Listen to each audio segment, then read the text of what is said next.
Entrepreneurial Edge is brought to you by Business Banking from FNB, because small ideas can lead to big business. FNB, how can we help you? Welcome to the Entrepreneurial Edge. I'm Chris Bishop. In this edition, an entrepreneurial story connected to a world-famous name, one of the great champions of Africa. The name that many of you will know, Jody Scheckter, former champion racing driver. In 1979, he won the World Formula One Championship against some of the greatest drivers ever. Jody Scheckter retired at 30, rich from racing, and went into business. For a while, he ran a security business in the United States while he nurtured the racing careers of his sons, Tomas and Toby. Now he has settled down in Hampshire in England, where he runs an organic farm. In a moment, we'll speak to the son, Toby Schekter, but first, let's hear from the racing legend himself, who was talking to our Cape Town correspondent, Ashley Evans.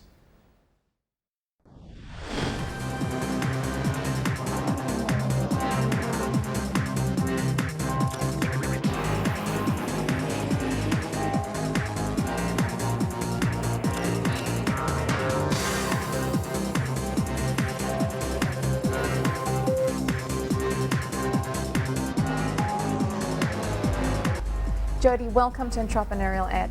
You were once a Formula One world champion with a reputation as a crash-prone wild man.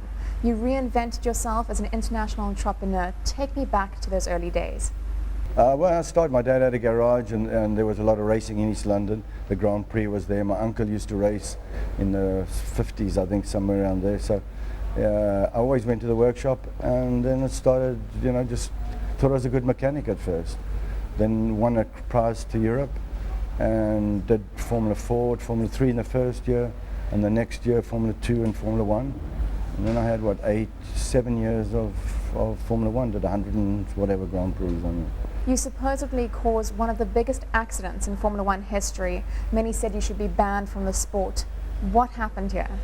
Well, I mean, it was fourth race or something like this. We had a hard tyre on the outside, which I hadn't used before, and I came around the first corner, and there was a fifth bend, so it was about 140 miles an hour, and I just jumped out on me, and I stopped in the middle of the track, and cars just hit me afterwards, and they wrote most of the cars off, and I wanted to get in a spare car. They said, you just hide away, because everybody wants to kill you now. You then became the world champion. Well, not shortly after that. It took me another 6 years. I came third twice, and I came second once in the championship. Then I joined Ferrari, and that managed to win it that year, yeah. And that was quite a recovery. No, I think when you're younger, you're just trying to go fast, and then you realize you've got to finish races to win. And so I suppose it took me that long, because there were a couple of times I could have won the championship before, made a mistake or did something wrong. And so, after experience, and then I had the car and the tires, and managed to put it together. So what caused this turnaround? No, just common sense, I think, really. I mean, I think one of the turnarounds was when Francois Servet was killed in America, and that was quite young. I hadn't gone into full-time Formula One, and I went there. I was the first one on the accident, and I still don't remember what I saw, but it was obviously terrible, and I just turned around. And that made me realize that it really can happen, It was very dangerous in those days. There were 1 to 2 drivers killed every year out of 25, So even as a child, had you wanted to be a race car driver? Yeah, I think so, because there was always cars around and everything like that. So yes, I remember going to school, and I used to dream that I was getting a prize in a go-kart, and then I'd wake up and I was late for school and I didn't have to do my homework. So it was, yeah, I suppose I did, yeah. But now you've made a complete career change. Yeah, I made a career change. What I made after racing, I did a company in America. I started on the kitchen table, and that was very hard work, but very successful. Then went back to England and bought 530 acres, completed out the business, and said, okay, I'm producing best tasting, healthiest food for myself and my family, and that's a bit of a fantasy how it started, really. So tell me about the farm. It's grown into a monster now. We've got 2,500 acres. It's organic and biodynamic. Everything we do is to produce the best tasting, healthiest food. We also have another 3 farms, so we're doing 4,000 acres. I have over 2,500 buffalo on 7 other farms. So we have an abattoir on site. We had a charcuterie factory. We have a sausage hamburger. We make the best ice cream in the world on site with buffalo milk, and also fudge, and we do a whole lot of other products for our website and for. And we're in Ocado, which is a company that does order. We brought 61 products into them about 3 weeks ago, and in Waitrose, and so it's starting to do well, but it's a big monster.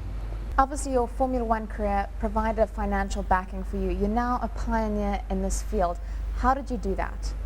No, the Formula One, I couldn't feed the chickens, although I did quite well out of that.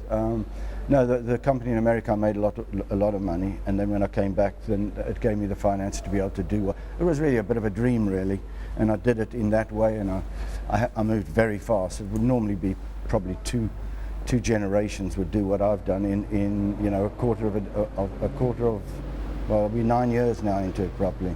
What sort of challenges are you up against? I've got 150 people that work for me. Every single part of it is a challenge. Just making it sounds simple, but making sausages the same every time that are absolutely perfect, not easy.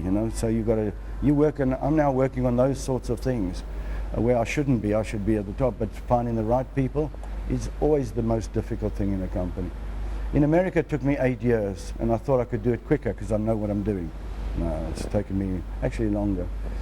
So what's your entrepreneurial edge? Hard work. I always say that's the biggest secret.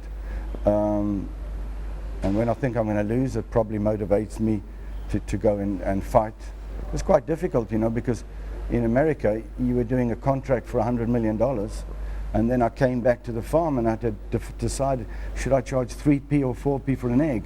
And it's you have to get your mind into that, and it took some time, but now getting it down to the real things of saving money, doing it efficiently, those are the very important bases of a company. And there was a great man, former world racing champion, Jody Scheckter. Now in the studio here, I have the son, or one of them, Toby Schekter, MD of Scheckter's Organic Beverages. Welcome.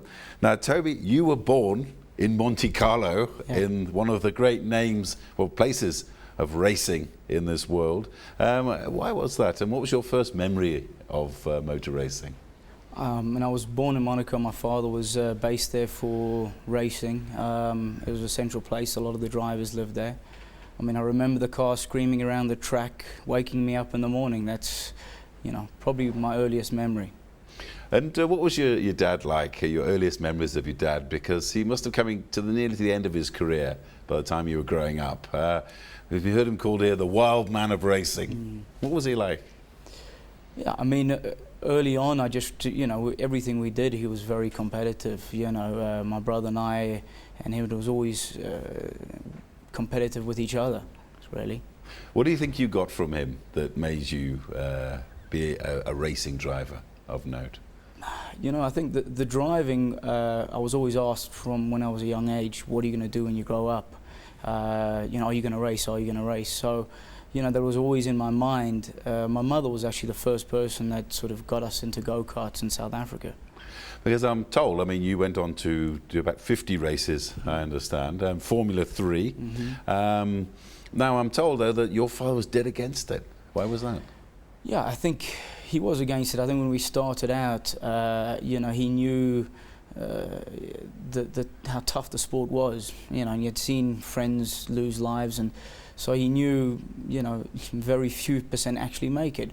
It was probably good advice, but we didn't listen and still try to race. Do you regret it, perhaps not staying away?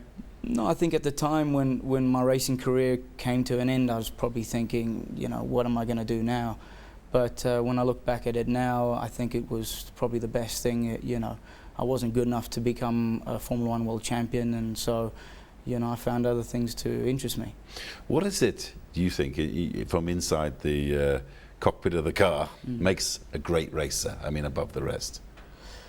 I think there's someone that can really be very calm under the pressures and everything that goes on in a race car. I think, things happen extremely quickly, and you've got to be thinking about many different elements.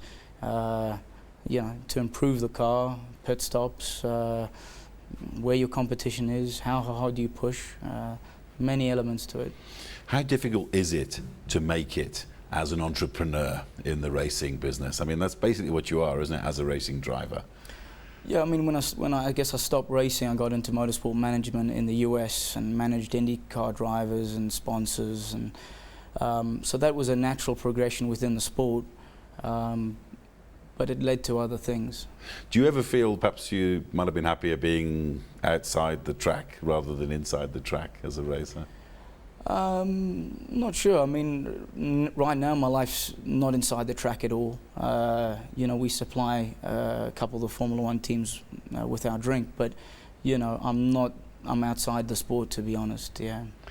And what did your dad say to you when both of you and your brother went ahead and racing? What did he say to you in latter years after you'd gone against his advice? He always said, look, I'll support you as long as I think you can, make it in Formula One. So, he was very clear and harsh, but it was reality. So, once he did support us in the initial years. Yeah. And what is it like sometimes? I mean, having a famous father, it can be very difficult, especially if you go into the same business. How have you found that? I think racing, for sure. Every track we went to, we had the media on us. There was definitely added pressures. But, look, I think I'm a competitive person by nature, and you're always sort of putting a high level on yourself. So, there was probably a little extra pressure, a little more attention on yourself.